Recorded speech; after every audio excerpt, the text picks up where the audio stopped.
ሰራተኛ አለኝ። ይሄን ሰራተኛዬን መቼ ነው የቀጠርከው ብትሉ ድርጅት ከመክፈቴ ከ2 ዓመት በፊት ያለ ደሞዝ። እሱ አያውቅም እንደቀጠርኩት። እኔ ከ2 ዓመት በፊት ነው የቀጠርኩት። እንዴት ድግስ ተደገሰኛ ግቢ የተከራየሁበት ግቢ ያከራይ አክስት ልጅ ነው። መጣ፣ ድንኳን ይጥላል፣ ያስተናግዳል፣ ጠላ ይቀዳል። እኔ እዛ ግቢ ሆኜ እሱ እኮ እንግዳ ነው፣ እኔን ያስተናግደኛል። ሼማ ሲያዘኝ ፍጥነቱ ቅልጥፍናው እጅግ በጣም የሚገርም ነው። እንደው ምን አለ ድርጅት በኖረኝና ከዚህ ልጅ ጋር በሰራው ብዬ ተመኘው። የዛ ቀን ከ2 ዓመት በኋላ ዶንኪ ቲዩብ ሲቋቋም ለምኜ ነው የቀጠርኩት። ሳይከፈለው በዚህ የአገልጋይነት መንፈስ የሚሰራ ሰውዬ አብረን ብንሰራ ለእድገት ይመሰላል ነው። ከዛስ በኋላ ሳጣራ ለካ ልጁ ህይወቱ አገልግሎት ነው። 2 ወር ጳውሎስ ሆስፒታል ካርድ ክፍል በነፃ አቧራ እየጎለጎለ ካርድ ለታካሚዎች መስጠት ይሰራ ነበር። ኮሮና ሲገባ መንገድ ላይ ከጓደኞቹ ጋር እጅ ያስታጥብ ነበር። አንተ ምን እያረክ ነው? ስራ በሌለ ሰዓት እንዴ? ስራ ዘመድ ነው እንዴ ቤት አንኳኩቶ የሚመጣው? አንተ የአያት ቤት አርጅቶ ጣራው እያፈሰሰ ሄደ እሱን ስትጠግን፣ አክስት ቤት ቀለም ሲቀባ ሄደ ስትቀባ፣ ቤተ ክርስቲያን የሆነ ነገር ሲያስፈልግ ስታገለግል፣ ጎረቤት ጋር ሄደ ተፍ ተፍ ስትል፣ አያት ቤት ቀለም እየቀባ የሆነ ያጎት ልጅ ከውጭ ሀገር ይመጣል። እስኪ ለዚህ ልጅ ስራ ፈልግለት እንደተባረከ ልጅ አካውንቲንግ ተመርቆ በጣም አሪፍ እስኪ ስልኩን ስጡኝ ይላል። ስራ ታገኛለህ። እዛ ሄደ እንጨት ስትፈልጥ እስኪ ለዚህ ልጅ ስራ ፈልግለት ይባል። እንዴ ኮሚኒኬሽን ያለ ኮኔክሽን ያለ እንደ ሙሽራ ተሸፋፍነ ቤት ቁጭ ብለህ ከየት ነው ይመጣው ስራው? ተጋድመ ሙሉ ቀን ፊልም እያየ የሶፋ ግር እየሰበርክ ከየት ነው ይመጣው ስራው? አንተ አንዳንድ ሰው መንግስት እንደገና ጉቦ ዘመድ ከሌለ ምንም እንዲህ የሚለው ልጅ ማለት ነው። ግቢው ስትሄዱ እነሱ ግቢ ዛፉ ላይ ሸረሪት አድርጓል።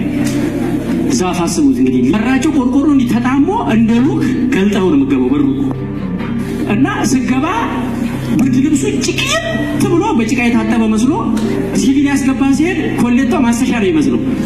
ካልሲውን አያቱ ቅቤ ነው የሚሸተው። ጫማው የሞተ አሳ ነው የሚመስለው። ቢሮ ሲሄድ ቀድሞት ነው የሚገባው።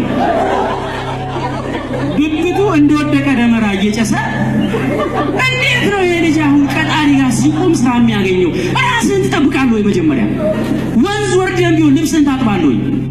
ንቅት ብለህ ፀጉርህን ትቆረጣለህ ወይ?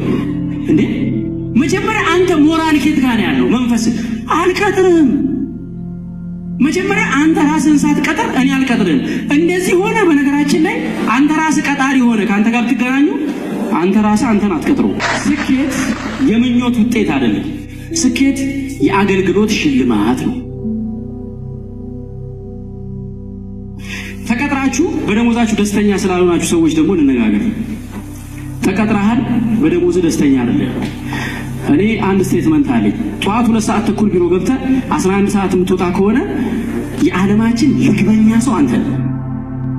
ራስህ ላይ የገገምከው አንደኛው ሰው አንተ ነህ። መቼም ወንጀል እስካልሰራ በቀር መቼም ቤትና መኪና አይኖርም። በዚህ በኢትዮጵያ ኢኮኖሚ መቼም አያልፍልህም፣ አይለፍልህም።